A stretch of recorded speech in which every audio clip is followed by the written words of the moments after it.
वक्त की बड़ी खबर सामने आ रही है। सूत्रों के हवाले से एक खबर है कि तमिलनाडु के सीएम के कहने पर कांग्रेस नेता अजय माकन की प्रेस कॉन्फ्रेंस को टाल दिया गया है।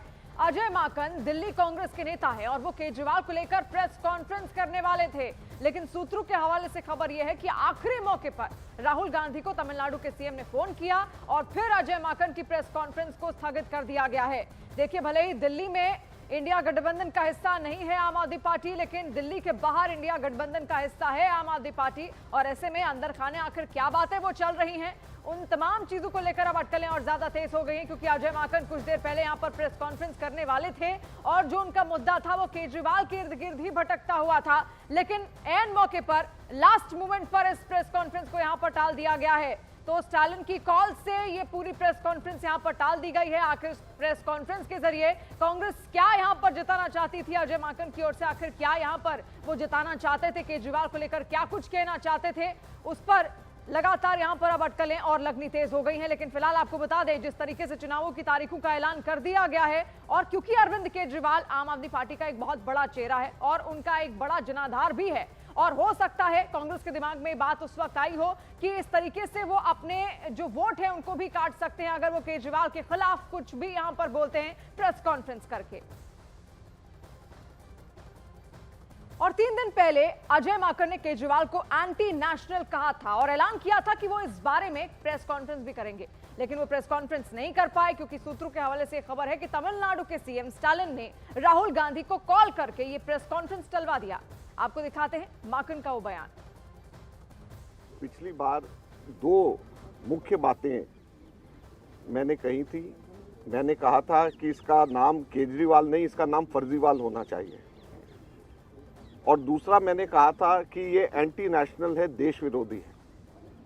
तो आज तो क्यों ये फर्जीवाल होना चाहिए उसका नाम मेरे ख्याल से प्रताप बाजवा जी ने और राजा वड़िंग ने बहुत अच्छे से उसको बता दिया है। तो इसका नाम केजरीवाल नहीं है, इसका नाम फर्जीवाल ही होना चाहिए, और सही में उसके ऊपर जचता है। दूसरा, एंटी नेशनल क्यों कहा, इसके बारे में विस्तार से कल 11:30 बजे डीपीसीसी में मैं एक और प्रेस वार्ता करूंगा और विस्तार से बताऊंगा कि क्यों मैं ये कहता हूं कि ये एंटी नेशनल है, राष्ट्र विरोधी है, देश विरोधी है।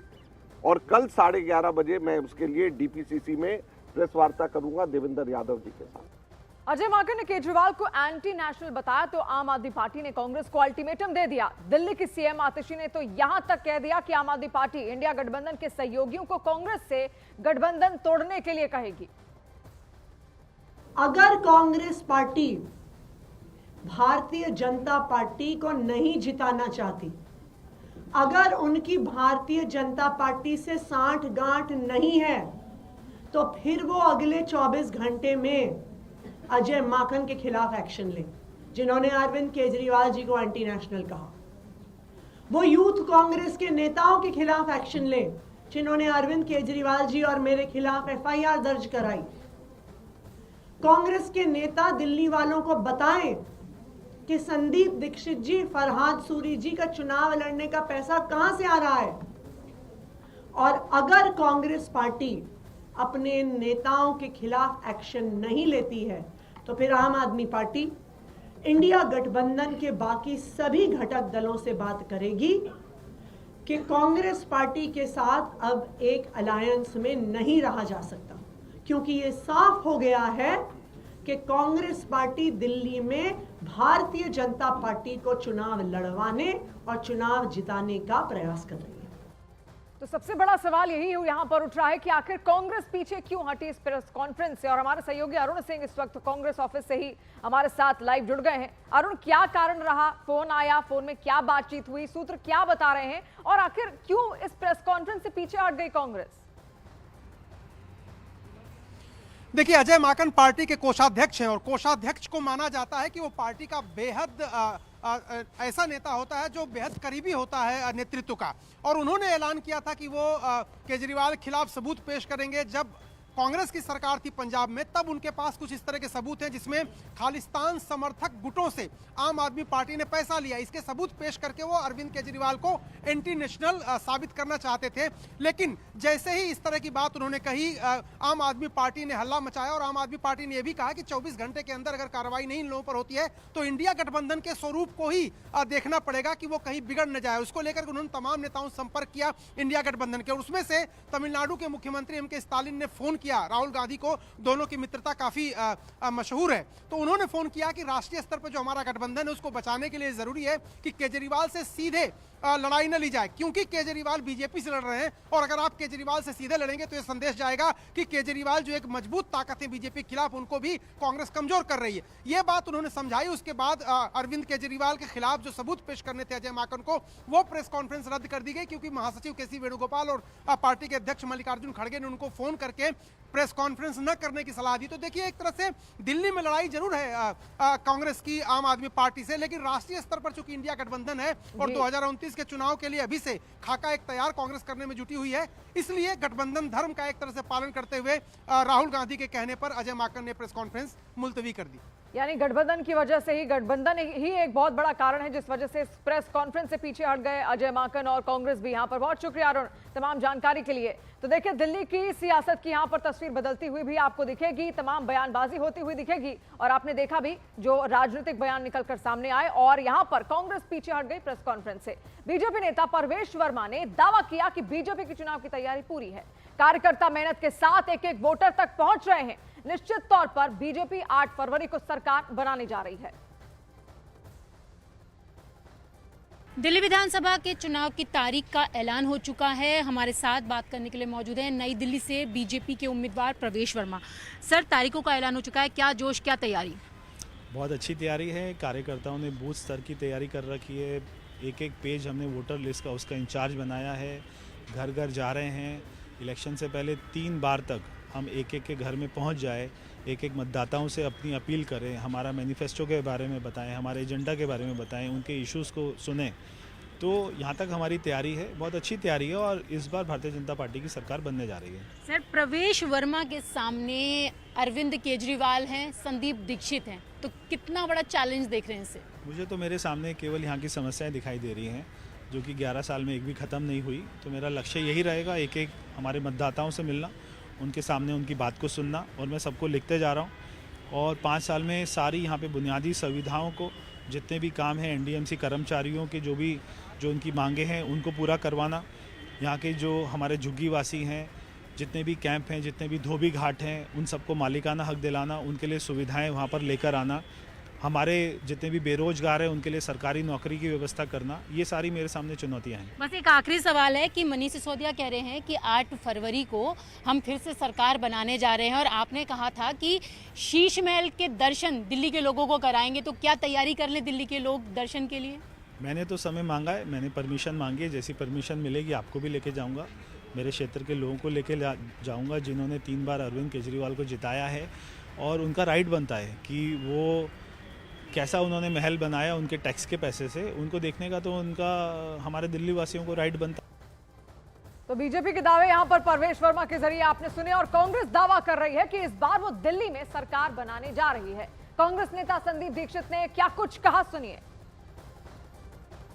दिल्ली चुनाव का बिगुल बज गया है, चुनाव आयोग ने तारीखों की घोषणा कर दी है। हमारे साथ संदीप दीक्षित जी, अब तो तारीखों की घोषणा भी हो गई, क्या तैयारी आपकी और आपकी पार्टी की? देखिए, बहुत अच्छी तैयारी है। आपने देखा होगा हम लोगों ने काफ़ी समय पहले अपने कैंडिडेट भी अनाउंस कर दिए, 40-45 के करीब हमने अनाउंस कर दिए हैं।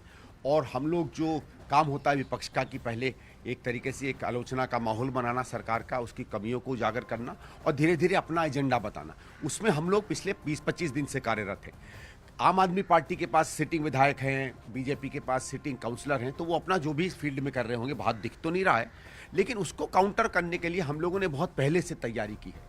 और मैं जानता हूं कि लोकसभा चुनाव के 1 आध महीने बाद से ही हम लोगों ने धीरे धीरे रणनीति को तय करना, फील्ड में हम कैसे करें, कैंडिडेट सिलेक्शन कैसे करें, इस काम को हमने चालू कर दिया था। आज हम लोग बहुत अच्छी स्थिति में हैं फील्ड में। आपकी क्या उम्मीद है, आप अरविंद केजरीवाल को हरा देंगे जैसा कि आप दावा कर रहे हैं? मुझे तो पूरा लगता है। अरविंद केजरीवाल तो चुनाव हार रहा है, इसमें कोई दो राय नहीं है। नई दिल्ली से वो विधायक नहीं बन रहे हैं और हमारा केवल यह है कि मुझे इस समय आम आदमी पार्टी का बहुत सा वोटर कांग्रेस में लौट के आ रहा है और बीजेपी का बहुत सा वोटर कांग्रेस को लौट के आ रहा है। उधर तारीखों के ऐलान के साथ आपका ये दावा मजबूत होता जा रहा है। आप नेता मनीष सिसोदिया ने दावा किया है कि 8 फरवरी को एक बार फिर आम आदमी पार्टी की सरकार बनाने जा रही है।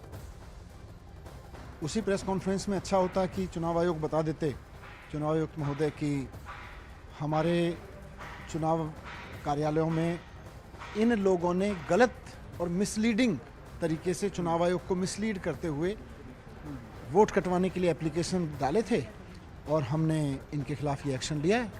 सर नई दिल्ली वो में तो उनके नाम छुपा रहे हैं, वो तो कह रहे हैं हम तो नहीं बताएंगे आपको कि किसने डाला है। क्यों भाई?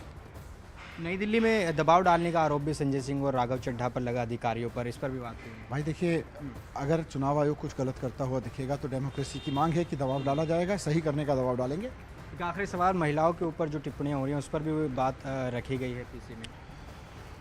अब ये महिलाओं के ऊपर टिप्पणी ना करें कैंडिडेट, ये तो विशफुल थिंकिंग है।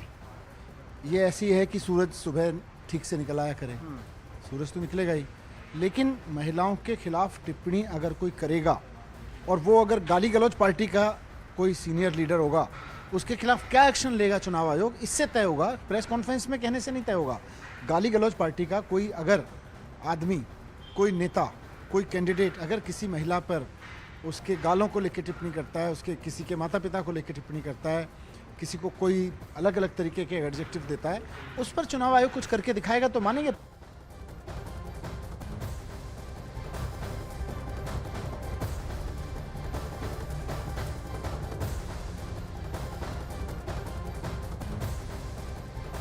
कांग्रेस नेता पवन खेड़ा ने दावा किया कि बहुमत से कांग्रेस की सरकार बनेगी। हम तारीखों के ऐलान का इंतजार नहीं कर रहे थे, तैयार थे। दिल्ली चुनाव का शंखनाद हो गया है, तारीखों का ऐलान हो गया। हमारे साथ पवन खेड़ा है। पवन खेड़ा जी, अब तो दुंदुभी बज गई, कितने तैयार कांग्रेस और कितने? दुंदुभी की इंतजार नहीं कर रहे थे, हम पूरी तरह से तैयार हैं और घबराहट आपको आम आदमी वालों में और भारतीय जनता पार्टी दोनों में दिख रही है। इनकी नूरा कुश्ती अब लोगों के सामने है। असली लड़ाई हमारी आम आदमी पार्टी से है, इस लड़ाई में हम जीतने जा रहे हैं। लेकिन सवाल तो आपके सामने चुनौती है कि 2 बार से 0 है, 4.26% आपका वोट बैंक है। पवन जी, आप तो शीला दीक्षित जी के इतने सलाहकार रहे, कैसे आप अपनी मजबूती बढ़ाएं, कैसे आप रिजल्ट लाएंगे? क्योंकि दिल्ली की नब्ज हम जानते हैं। दिल्ली में अब दिल्ली वाले भी त्रस्त हैं कि इस तरह के नेतृत्व नहीं चाहिए, इस तरह की सरकार नहीं चाहिए जो पिछले 10 साल से सिर्फ और सिर्फ ब्लेम गेम करती रही। ऊपर वाले आम आदमी को बदनाम करते रहे और आम आदमी वाले केंद्र सरकार को उससे दिल्ली वालों को बड़ा नुकसान हुआ है। वो चाहते हैं एक ऐसी जिम्मेदार पार्टी की सरकार बने जिसने 15 साल काम करके दिखाया है। अपने आप ही सरकार आपकी बनेगी, किसी का समर्थन लेना पड़ेगा कि पूर्ण बहुमत सरकार बना रहे हैं? नहीं, बिना वोटर के समर्थन के थोड़ी बनती है। वोटर का समर्थन मिलेगा और सरकार हमारी बनेगी।